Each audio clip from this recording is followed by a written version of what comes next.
여호수아 1장 1절에서 9절까지의 말씀을 여러분께서 합독하시겠습니다.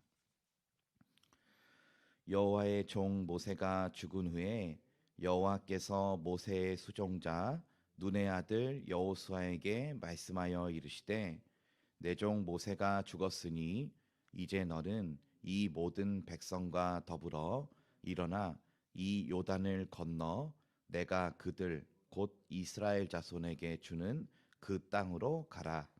내가 모세에게 말한 바와 같이 너희 발바닥으로 밟는 곳은 모두 내가 너희에게 주었노니 곧 광야와 이 레바논에서부터 큰 강 곧 유브라데 강까지 해쪽 속의 온 땅과 또 해지는 쪽 대해까지 너희의 영토가 되리라. 내 평생에 너를 능히 대적할 자가 없으리니 내가 모세와 함께 있었던 것 같이 너와 함께 있을 것임이니라. 내가 너를 떠나지 아니하며 버리지 아니하리니 강하고 담대하라.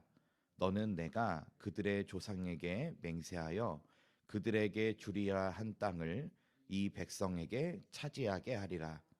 오직 강하고 극히 담대하여 나의 종 모세가 내게 명령한 그 율법을 다 지켜 행하고 우로나 좌로나 치우치지 말라. 그리하면 어디로 가든지 형통하리니 이 율법책을 내 입에서 떠나지 말게 하며 주야로 그것을 묵상하여 그 안에 기록된 대로 다 지켜 행하라. 그리하면 내 길이 평탄하게 될 것이며 내가 형통하리라. 내가 내게 명령한 것이 아니냐.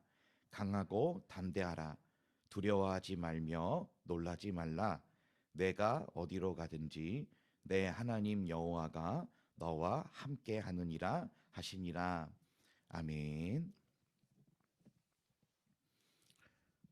예, 오늘부터 또 큐티의 새로운 이번 한 주간 여호수아의 말씀이 또 새롭게 시작이 되게 되었습니다. 우리가 역대기에서 말씀을 살펴보면서 다윗 왕이 왕으로서 그리스도를 예표하는 삶을 살았다는 걸 살펴볼 수 있었는데요.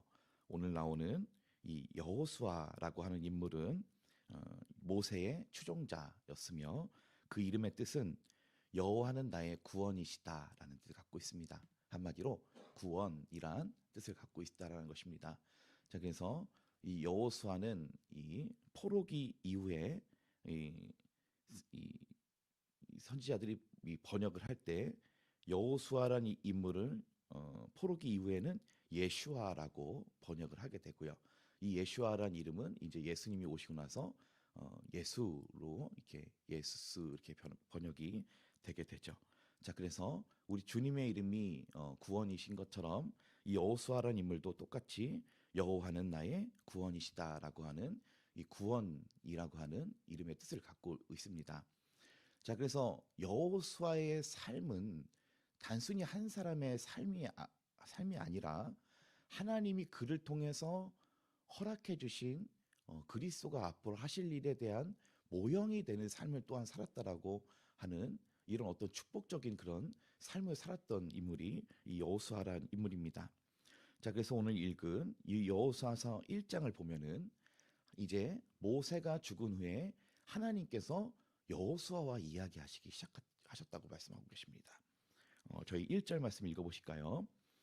여호와의 종 모세가 죽은 후에 여호와께서 모세의 수종자 눈의 아들 여호수아에게 말씀하여 이르시되 아멘. 이 여호수아에게 이 1장 보면은 하나님이 말씀해 주신 부분이 이렇게 쭉 기록되고 있다는 것입니다. 그러니까 이 여호수아가 직접 하나님께 들은 그 하나님이 여호수아의 삶에 이제 개입하시기 시작하시는 겁니다. 이제 민족의 한 지도자로서 모세가 그 지도자의 역할을 했었는데 모세가 죽었기 때문에 이제 여호수아라고 하는 한 사람을 통해서 이스라엘 민족을 가나안 땅으로 이끌고 들여야 되는 거고, 그리고 또 우리 예수님이 신약 성경에서 백성들을 이끌어 하나님의 나라로 이끄시는 이 과정에 대한 예표적인 사건으로 이 여호수아가 이스라엘 백성들을 이끌어 가나안 땅을 정복해서 전쟁 가운데 이기고 승리해서 결국엔 그 땅을 차지하고 마는 이런 모든 이 정복과 정착의 역사, 이것을 여호수아가 실제로 삶으로 할 수 있었던 것은 그와 함께 하시는 하나님의 은혜로 이 모든 것이 다 가능했다는 걸 오늘 살펴볼 수 있습니다. 우리 이어서 2절 말씀 한번 읽어보시겠습니다. 내 종 모세가 죽었으니 이제 너는 이 모든 백성과 더불어 일어나 이 요단을 건너 내가 그들 곧 이스라엘 자손에게 주는 그 땅으로 가라. 아멘.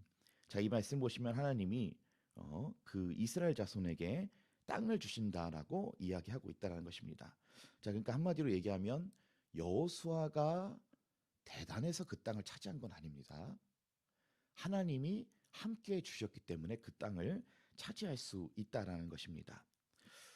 자, 그래서 2절 말씀에 보면은 요단을 건너가서 내가 이스라엘 자손에게 주는 그 땅으로 건너가라라고 하시는 하나님의 말씀이 있었다라는 것입니다. 자, 그래서 이 하나님 말씀을 보면요, 하나님의 비전 가운데 그 백성이 거하시길 원하는 땅이 변하지 않았다라는 걸 우리가 살펴볼 수 있습니다. 그러니까 우리에게도 계획이 있듯이 하나님께도 계획이 있으실까요? 없으실까요? 하나님께는 분명한 계획이 있으십니다. 우리가 어떤 사역을 해야 될지, 우리가 어디에서 어떻게 살아가야 할지에 대한 하나님께서는 분명한 계획을 갖고 있습니다.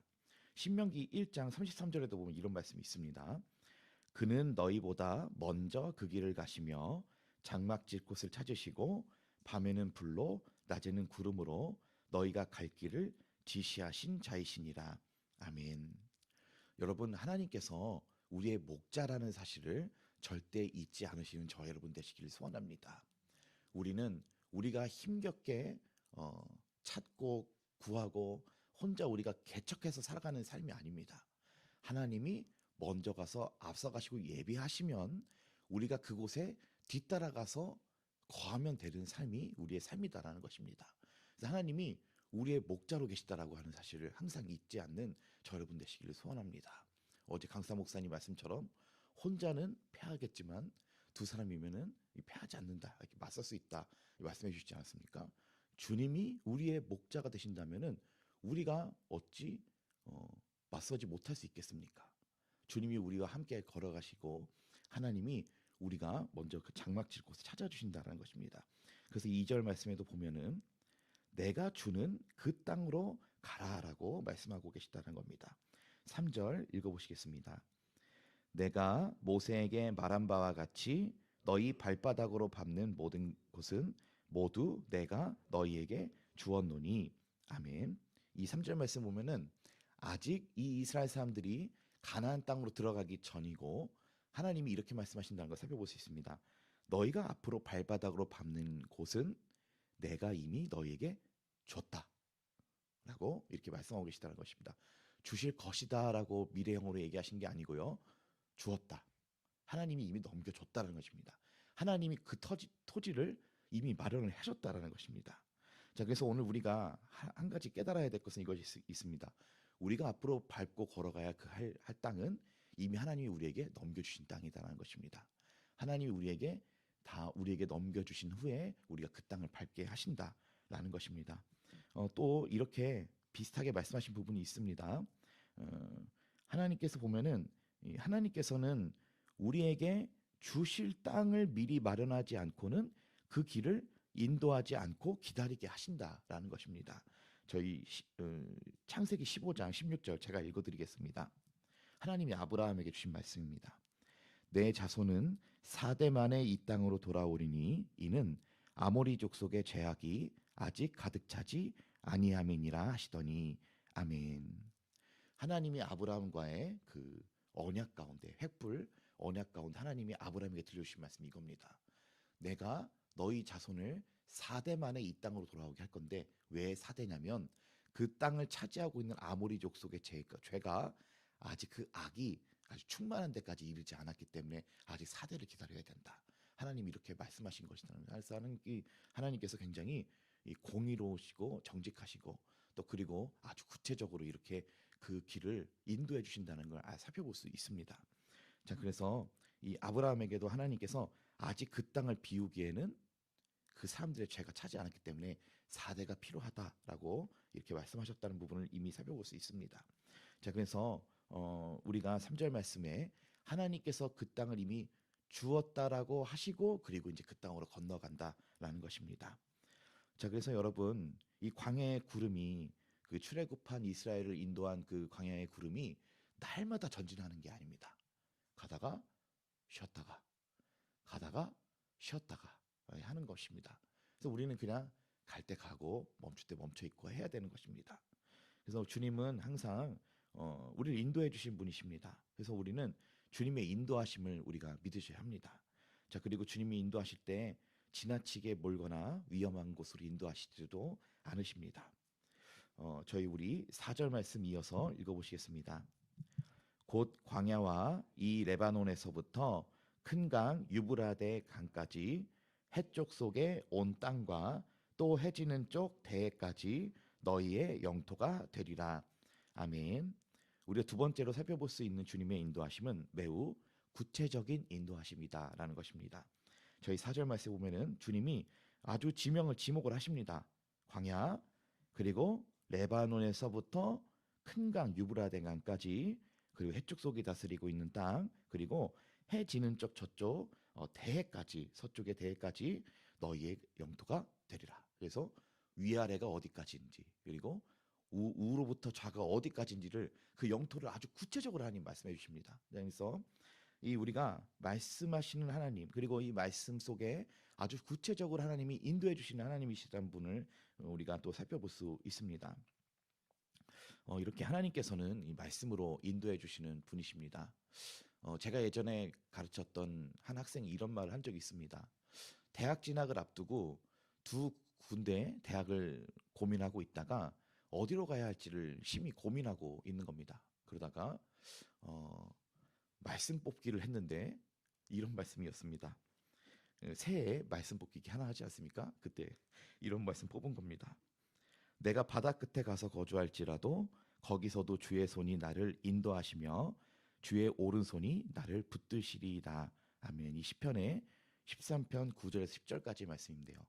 이 친구가 그때 강원대로 갈지 아니면 대전에 있는 학교로 갈지 고민을 하다가 이 말씀 뽑고 내가 바다 끝에 가서 거주할지라도 주의 손이 거기 계시나이다라고 이 말씀 뽑고 이제 강원대로 갔습니다. 그 얘기를 하는 걸 보면서 처음에는 그게 맞을까라고 생각을 했는데 결국에는 하나님이 이게 아주 구체적으로 말씀해 주신다는 것입니다. 자, 그래서 우리가 어떻게 해야 될까요? 말씀 항상 가까이 해야 됩니다. 말씀 속에서 우리가 길을 찾으려고 해야 됩니다. 그러면 우리가 항상 말씀을 들여다보고 있어야겠죠. 하나님이 내게 어떤 말씀을 주시는지 또한 이 말씀은 선포되는 말씀이 있고 내가 하나님 앞에서 나아가서 조용히 하나님 앞에 묵상하면서 하나님의 말씀을 귀 기울일 때 하나님 그때 함께 하십니다. 내가 항상 성실히 여호와 앞에 하나님의 말씀을 묵상하면서 앉아있는 자리에 하나님 기뻐하십니다. 하나님이 그 자리에 항상 찾아오시는 하나님이시다는 것입니다. 그래서 하나님이 우리가 이 말씀을 읊조리는 것 또한 기뻐하신다는 것입니다. 자, 그래서 우리가 말씀에 가까이 하야 또 하나님의 구체적인 그런 음성을 들을 수가 있습니다. 저희 7절 말씀 읽어보시겠습니다. 오직 강하고 극히 담대하여 나의 종 모세가 내게 명령한 그 율법을 다 지켜 행하고 우로나 좌로나 치우치지 말라. 그리하면 어디로 가든지 형통하리니. 아멘. 자, 그래서 하나님께서 여호수아에게 꼭 붙들어야 될 것에 대해서 율법에 대해서 말씀하고 있습니다. 율법 안에서 행하고 우로나 좌로나 치우치지 말라. 기준이 뭡니까? 말씀이다라는 겁니다. 말씀 안에서 우로나 좌로나 치우치지 말고 가라. 그러면 어디로 가든지 네가 형통할 것이다. 이렇게 말씀해주고 계신다는 것입니다. 이 부분 묵상하면서 그런 생각이 들었습니다. 우리가 인생에 어디로 가면 형통한 길이 있을까요? 우리가 저 청와대 배산임수의 그 지형에서 살면 형통할까요? 아니면 우리가 휴양지에 가서 살면 맨날 형통할까요? 아니면 나 혼자 산다 그래가지고 그 산기슭에 혼자 들어가서 살면 형통한 삶이 있을까요? 절대 그렇지 않습니다. 삶엔 항상 고통과 두려움과 여러 가지 걱정 고민이 항상 따라오는 것입니다. 그러나 하나님 이렇게 말씀해 주십니다. 말씀을 따라서 행하고 우로나 좌로나 치우치지 말라. 그러면 어디로 가든지 형통하게 된다라고 말씀해 주시고 계시다라는 것입니다. 저희 8절 이어서 읽어보시겠습니다. 이 율법책을 내 입에서 떠나지 말게 하며 주야로 그것을 묵상하여 그 안에 기록된 대로 다 지켜 행하라. 그리하면 내 길이 평탄하게 될 것이며 네가 형통하리라. 아멘. 네 길이 평탄하게 되고 형통하게 되는 이유는 내가 함께 해주기 때문인데, 내가 너에게 주는 기준은 뭐냐? 말씀이다라는 것입니다. 그래서 8절 말씀에 율법책을 네 입에서 떠나지 말게 하라. 이 말씀은 이 말씀을 읊조린다라고 하는 뜻인데요. 이 히브리어로 말씀을 암송한다라는 뜻을 갖고 있습니다. 그래서 이 읊조리면서 그 유대인들이 말씀 암송을 하죠. 그런 것처럼 이 내 입에서 떠나지 말게 하라는 건 말씀을 암송을 하라는 것입니다. 그리고 주야로 그것을 묵상하다라고 하는 이 히브리어는 하가라고 하는데요. 이 뜻은 이렇습니다. 이론적 사색이나 명상에서 그치는 것이 아니라 실제 생활에서의 적용 및 실천을 위해 율법을 깊이 연구하는 것이다라고 이렇게 풀어서 설명을 하고 있더라고요. 그러니까 말씀 우리가 묵상한다라고 하는 뜻은 단순히 말씀을 묵상하면서 사색에서만 그치는 것이 아니라 이것을 나의 삶에 적용하고 내가 이 말씀을 어떻게 실천하며 살 수 있을지를 고민하는 과정까지가 이 묵상하는 거 하가라고 한다라는 것입니다.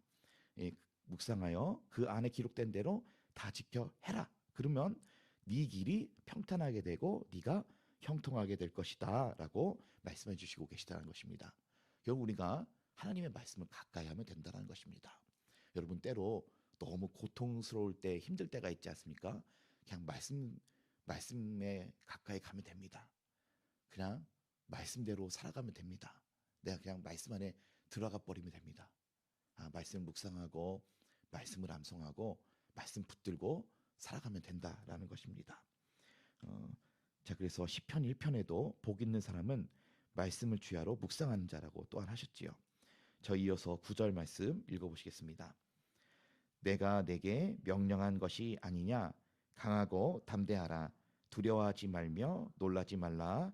내가 어디로 가든지 내 하나님 여호와가 너와 함께하느니라 하시니라. 아멘. 자, 그래서 이 9절 말씀으로 하나님이 이렇게 내가 너에게 명령한다라고 이 세 번째로 마지막으로 이렇게 말씀하십니다. 강하고 담대하라. 이렇게 말씀하고 계십니다. 두려운 마음 품지 말고 놀라운 마음 품지 말고 마음을 강하게 먹어라. 마음을 담대하게 먹어라 라고 말씀하시는 명령을 하신다라는 것입니다. 이 명령이라고 했으니까 어기면 죄가 될까요? 안 될까요? 어기면 죄입니다. 하나님 명령하셨기 때문에 그렇습니다. 그래서 명령이란 상급자의 지시를 뜻합니다. 하나님은 오늘 우리에게 두려워하지 말 것을 명령하셨습니다. 여러분, 마음을 강하게 품으십시오. 마음을 담대하게 먹으십시오. 하나님 오늘 강하고 담대하라라고 이 여호수아를 강하게 하셨습니다. 자, 그러면서 이 강하고 담대함의 원인은 우리 5절, 6절에서 하나님이 이렇게 말씀하고 계십니다. 저희 5절, 6절 한번 읽어보시겠습니다. 시작. 내 평생에 너를 능히 대적할 자가 없으리니 내가 모세와 함께 있었던 것 같이 너와 함께 있을 것임이니라. 내가 너를 떠나지 아니하며 버리지 아니하리니 강하고 담대하라. 너는 내가 그들의 조상에게 맹세하여 그들에게 주리라 한 땅을 이 백성에게 차지하게 하리라. 아멘. 이 여호수아의 그래서 강함과 담대함 어디서 나왔을까요? 하나님이 함께해 주신다라고 말씀해 주셨기 때문에 그렇습니다.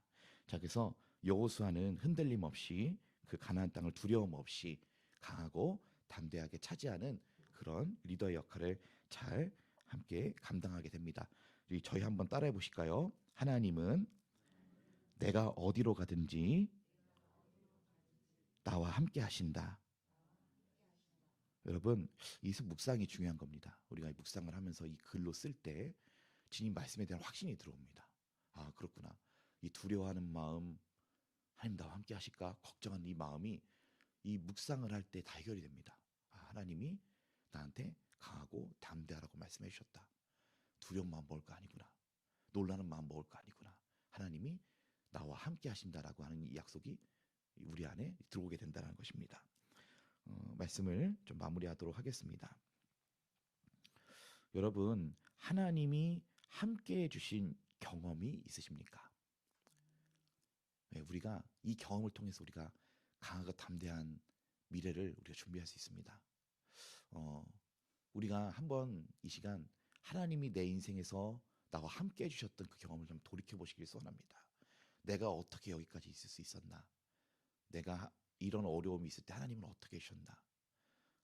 하나님이 도와주셨던 그 하나님, 나와 함께 해주셨던 그 하나님의 그 은혜를 한번 생각해 보시는 저와 여러분 되시길 소원합니다. 그럼 분명히 하나님이 여기까지 이끌어 오신 은혜가 분명히 있습니다. 그 우리가 이 경험을 통해서 또 강하고 담대하게 적진으로 달리며 담을 뛰어넘는 것입니다. 다윗이 그렇게 살았던 것처럼 하나님 나와 함께 해주신다라고 하는 이 믿음. 오늘 여호수아에게도 그 강하고 담대하게 하시는 이 믿음은 내가 너와 함께 한다라고 하는 말씀이었다라는 것입니다. 여러분, 우리와 하나님 함께 해주십니다. 이것을 믿고 강하고 담대하게 그런 마음을 갖는 저 여러분 되시기를 소원합니다. 그래, 하나님 여기까지 도와주셨는데 앞으로 안 도와주실까? 하나님은 변하지 않는 하나님, 어제나 오늘이나 영원토록 동일하신 하나님이시다 말씀하시지 않았습니까? 인생이란 이런 것 같습니다. 어려움이 다가오면 말씀으로 극복하고 또 믿음이 성장하고 또 어려움이 찾아오고 또 말씀으로 극복하고 또 믿음이 우리가 성장하길 원하시는 하나님이시다라는 것입니다. 오늘 모세가 죽고 세워진 여호수아에게 하나님 말씀하시면서 이 두려움에 빠진 여호수아를 말씀으로 강하고 담대하게 하나님 하십니다. 내가 첫째로 이미 그 땅을 주었다. 주실 것이 아니라 주었다. 두 번째로 형통이란 이 율법책을 입에서 떠나지 말게 하고 묵상하며 삶에 잘 적용하는 것이다. 세 번째로 내가 너와 함께한다. 마음을 강하고 담대하게 먹어라. 오늘 말씀해 주시고 계십니다. 오늘 우리 이 시간 강하고 담대하게 하나님이 우리에게 베풀어 주실 은혜를 생각하며 우리가 기도하며 극복하는 저와 여러분 되시기를 소원합니다. 기도하시겠습니다.